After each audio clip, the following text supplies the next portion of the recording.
So today's lesson is about writing equations of lines, which is still review from grade 9.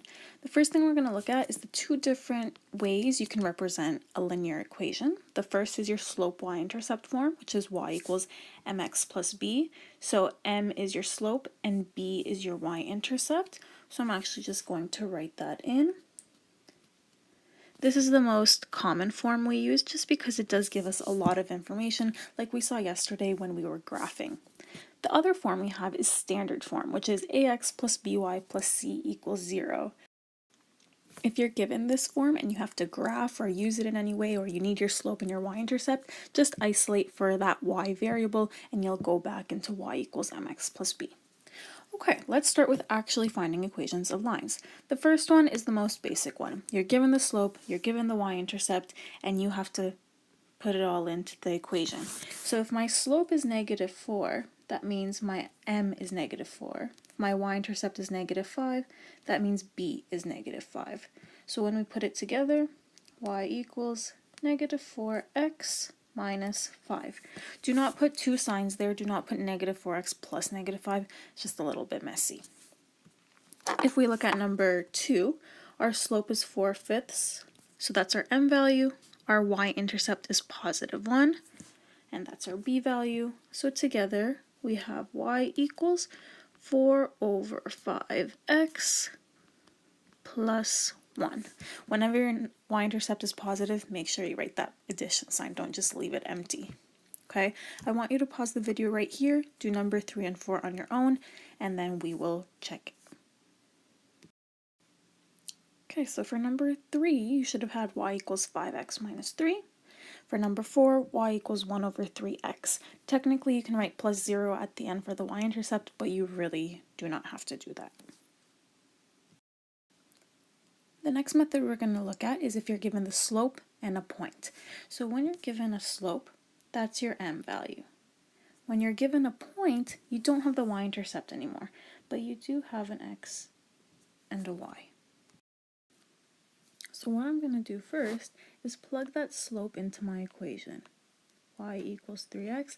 I don't know my y-intercept, so I'm just going to write plus b. Now I can take that point and sub 1 for x and negative 2 in for y. And when I do that, the only variable I'm left with is b, which I can isolate for. So I'm going to simplify that multiplication first. 3 times 1 is 3. And then I'm going to bring the 3 to the other side. Remember, when you bring something to the other side, the sign switches. So positive 3 becomes negative 3. So now we're left with negative 5 as our y-intercept. And if I had to, I could graph right now, or I could use this equation for something else later on. Okay, so put your slope in for m, sub your point in for x and y, isolate for b, and you're done. Let's go ahead and try number 6. This one has fractions, so it might get a little messier, but nothing we can't handle. So I put my slope in, and now I'm going to put my point in. Negative 1 in for y, and negative 4 in for x. And now I can write negative 4 as negative 4/1 because I am going to be doing the fraction multiplication. Now, when we simplify the multiplication, we have to remember for fractions, we multiply the numerators, multiply the denominators. So negative 2 times negative 4 is 8, 3 times 1 is 3. And I've simplified it. And now, when I bring my fraction to the other side, I know I'm going to need a common denominator because there's going to be a subtraction. So right now, negative 1 is negative 1/1. If I want the same denominator of 3, I have to multiply negative 1 by 3. So what I actually end up with is negative 3/3 minus 8/3 for my y-intercept, which is negative 11/3. Remember, for addition and subtraction, you leave the denominator the way it is, and then you apply the operation to the numerators. So our final answer is y equals negative 2/3x minus 11/3. Okay, pause the video right here. I want you to try number 7 on your own, and then we will take it up. So for number 7, your slope was -6, so I wrote y equals -6x plus b, and then I subbed my point in for x and y, and when we isolate for b, we should get 24 for that y-intercept. So the actual equation represented by this scenario is y equals -6x plus 24. If you made any mistakes, put a star beside it so that you don't do that when it counts later on. Okay, I want you to try number 8 on your own. It is a little bit more difficult just because our slope is 0. I want you to think about what a slope of 0 means and maybe draw a little sketch for yourself using the point that is given to you. When we have a slope of 0, we actually have a horizontal line. So what I'm going to do, just for a visual, is plot a point around 5, -2, and then I'm going to draw in this horizontal line. Now if you look at this line right here, yes, our x-coordinates change. Our x-coordinate here is 5, here it might be 2, here it might be -3, but the y-coordinate of every single point on this line is -2. Right here because of the y-coordinate. So our equation actually just ends up being y equals -2. A horizontal line always has the same y values. Technically, we could have just used the slope and our point to figure it out. If our slope is 0, y equals 0x plus b, sub the point in and you can solve for the y-intercept. But with the visual, it's a lot quicker. Now I just want to make a little quick side note about vertical lines. Vertical lines have an undefined slope, and for a vertical line, if we had something this way, all of our x-coordinates would be the same. So the equation for a vertical line would actually be x equals a number. So I'm going to write that. And you don't even need to look at the visual, you could just look at the coordinate that is given to you. Okay, so if we were talking about this question right here and the slope was undefined but it passed through 5, -2, our equation would be x equals 5. Okay, example 3 is to determine the equation of the lines given 2 points. So now we're not given slope anymore, we're not given the y-intercept. We have to figure out both of those criteria out on our own. The minute you're given 2 points though, we can figure out the slope no problem. We can use m equals y2 minus y1 over x2 minus x1. So that's what I'm going to do right now. I'm going to figure out my slope. So I'm going to use 6, -1 as 0.1, 5, -4 as 0.2. So y2 is -4 minus y1, which is -1, over x2 is 5, x1 is 6. Now I'm going to simplify horizontally, but you should do this vertically, obviously. So -4 minus -1 is -3, 5 minus 6 is -1. Do not keep this fraction, it is messy. -3 divided by -1 is +3. And now we have our slope. And now we have 2 points. We're back to example 2. You can choose whatever point you want, and you can use that point. I'm going to choose 6, -1 as my point. Here's my slope, and now I'm back to example 2. Okay, so I'm going to have y equals my slope, 3x plus b. My y-coordinate for that point is -1 equals 3 times my x-coordinate, which is 6. I clean it up a little bit. 3 times 6 is 18.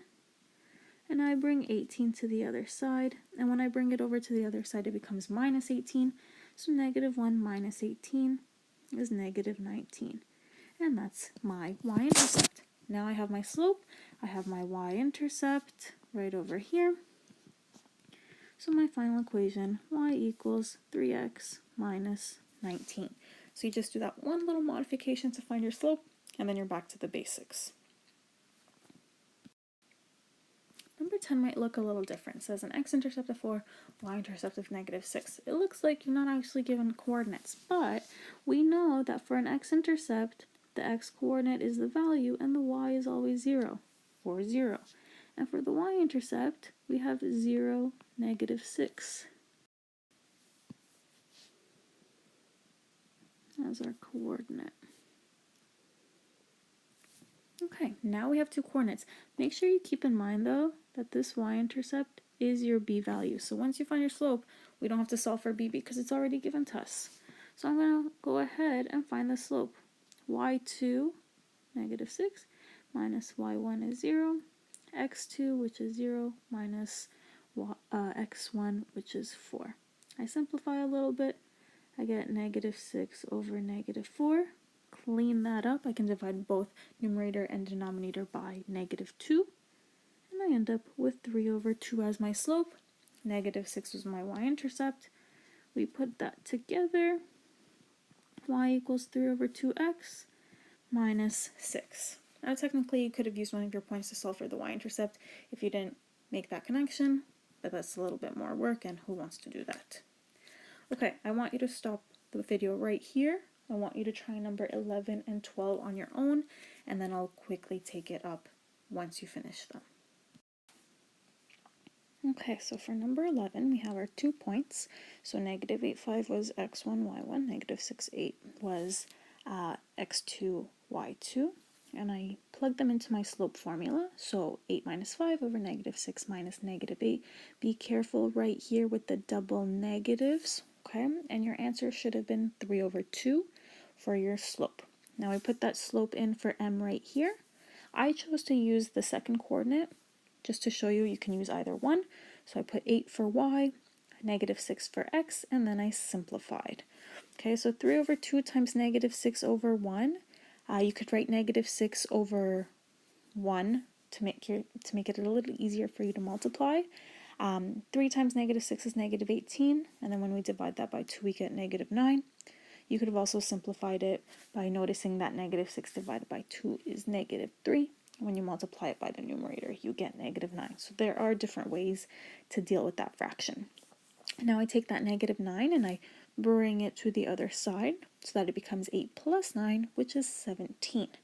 So the equation of this line would be y equals 3 over 2x plus 17. Now for number 12, again, I started with my slope, negative 5 minus negative 4. Careful again with the double negatives to get negative 1. And then 6 minus 2 to get 4. Make sure you're always putting the y's on the top, the x's on the bottom, so it's rise over run. That is a very common mistake. Okay, so now we can take that slope and plug it in for m, and you can choose either point. Now I chose to use the first point because it seemed to be a little easier. If the x-coordinate is 2, maybe my fraction will be a little cleaner, but obviously the second coordinate would have been just as good. So I put negative 4 in for y, 2 in for x, and I put the 2 over 1, and then I simplified my fraction, which would be negative 2 over 4, but in my next step I jumped straight to negative 1/2. I simplified. Make sure you are simplifying your fractions to make life easier. Now we can bring it to the other side. Now when I bring it to the other side, I know I'm going to have addition of fractions, so I need to turn that negative 4 into a fraction with a denominator of 2. Right now the denominator is 1, so I have to multiply negative 4 by 2 to get that denominator I want, and that's how I got negative 8 over 2 right over here.